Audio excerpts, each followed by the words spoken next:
আজ কি বানাচ্ছো গো? ও বাবা, বেগুনি!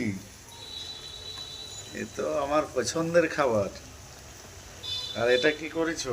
কলাই সিদ্ধ? রোমা কলাই সিদ্ধ। রোমা কলাই সিদ্ধ?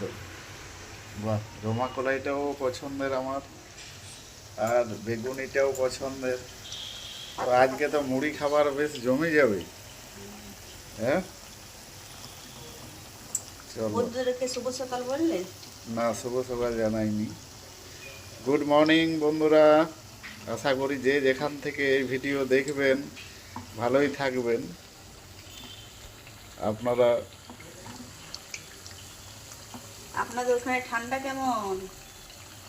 আপনাদের ওখানে ঠান্ডা কেমন পড়েছে আপনারা কমেন্ট করে জানাবেন।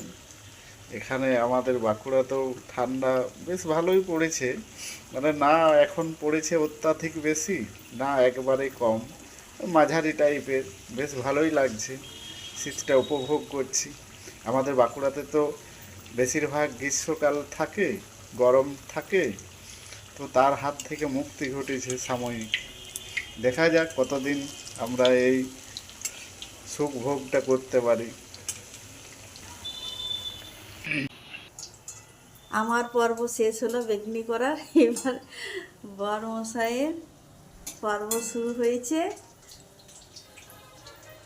এটার কোনো ট্রিক্স আছে নাকি তোমার কাছে মুচমুচে হওয়ার জন্যে? মুচমুচে হওয়ার জন্য টিপস বলতে কপাল।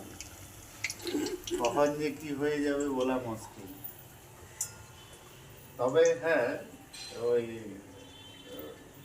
মাখানোর কাছে, বেসনটা মাখানোর কাছে অনেকটা আছে। আর তাছাড়া খাবার সোডাটা সবসময় ইউজ না করাটাই ভালো।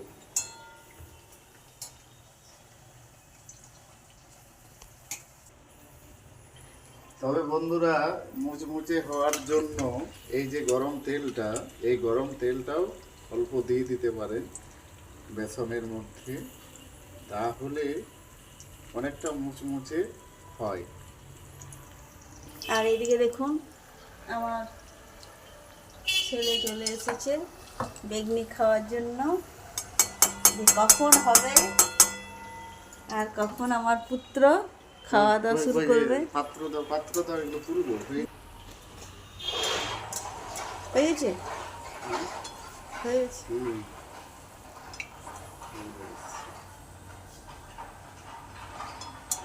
এই রবিবার দিন মুড়িটি বেশ বতর করে খেতে ইচ্ছে করে। অন্যদিন তো খাবার সুযোগ থাকে না, কারণ সকালবেলাতে তো ভাত খেয়ে বেরোতে হয়।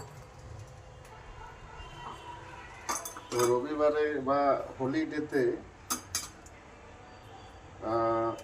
এই সুযোগটা হাতছাড়া করি না। মুড়ি খাবারের জন্য কিছু না কিছু করেই নেওয়া হয়।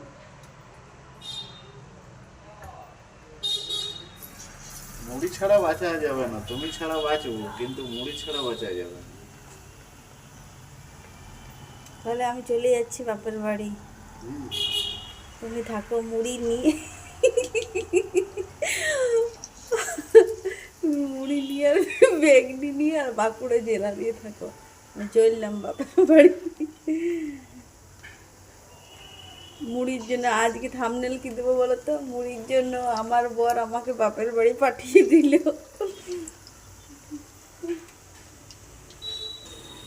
এইদিকে দেখুন বন্ধুরা, অনেকটাই বেসন বেঁচে গেল। তো আমি একটা পেঁয়াজ দিয়ে অনেকগুলো পকোড়া বানিয়ে দেখাবো। তো কিভাবে বানাই দেখতে থাকুন। পেঁয়াজটা আমি গোল গোল করে কাটবো।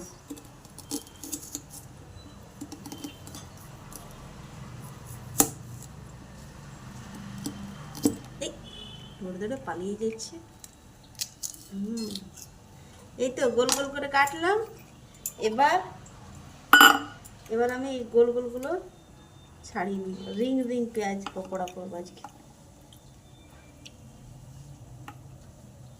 রিং রিং বেশ ভালো লাগে খেতে।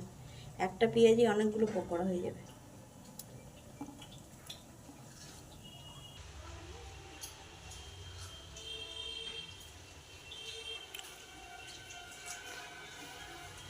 বন্ধুরা, এখন ঘড়ির কাঁটাতে 10:30, আর আজ তো রবিবার, তাই আজকে সব কিছু লেট লেট। ঘুম থেকে উঠতেও আমাদের দেরি করে ঘুম থেকে উঠেছি।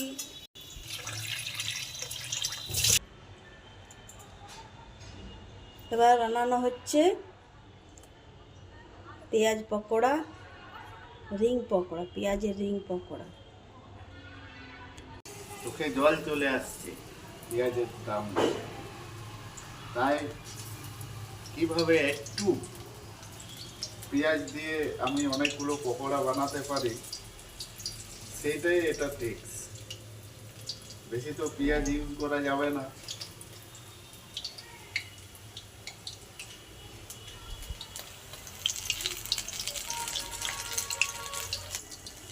এদিকে পেঁয়াজ পকোড়া হতে থাক, রিং পকোড়া। আর এদিকে আমি গ্যাসে দেখে নিই সেদ্ধ হয়ে গেছে, ঠান্ডা হতে দিয়ে দিয়েছিলাম। কলাইটা কত সুন্দর সেদ্ধ হয়েছে, দারুণ। এবার এটা আমি ছকে নেব, রমা কলাই সেদ্ধ। এর মধ্যে আমি কাঁচা লঙ্কা দিয়েছি, একটু হলুদ দিয়ে দিয়েছি, আর গোটা জিরে আর সর্ষের তেল ফোড়নের জন্য দিচ্ছি। দারুণ লাগে বন্ধুরা রমা কলাই একটু ফোড়নে, কাজে লাগিয়ে দেবে। দারুণ লাগে। আর এর মধ্যেও আমি একটু নুন দিয়ে দিয়েছি।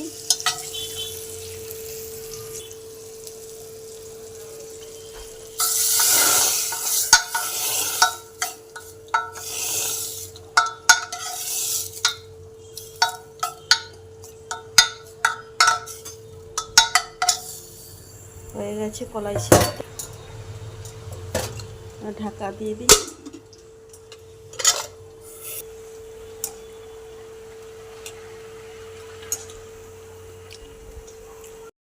আর সাইজটা রিং রিং তো হবেই।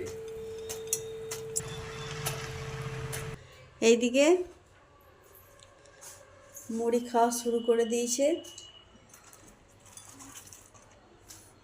এই হচ্ছে ছেলের জন্য, আর এই হচ্ছে আমার কর্তা মশাই। তুমি রুটি খাবে? আমি রুটি খাবো।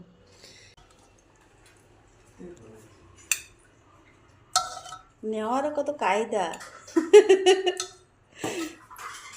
ছাঁচি পেঁয়াজ লাগবে? ছাঁচি পেঁয়াজ দিতে পারো।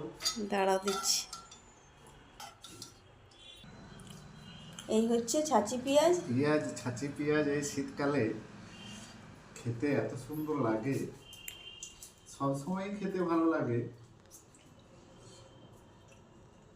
ছাঁচি পেঁয়াজটা এমনি বড় পেঁয়াজের থেকে কিন্তু উপকারী, এবং মুড়ির সাথে খেতে এত সুন্দর টেস্টি লাগে কি আর বলবো।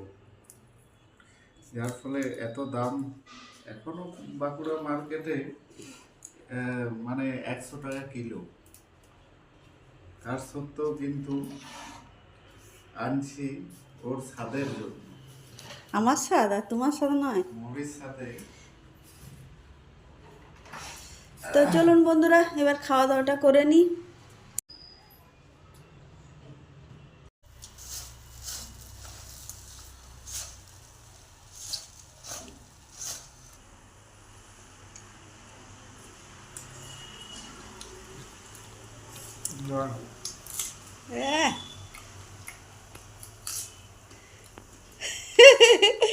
এই ছেলেও সাজছে আর আমি রুটি খাচ্ছি।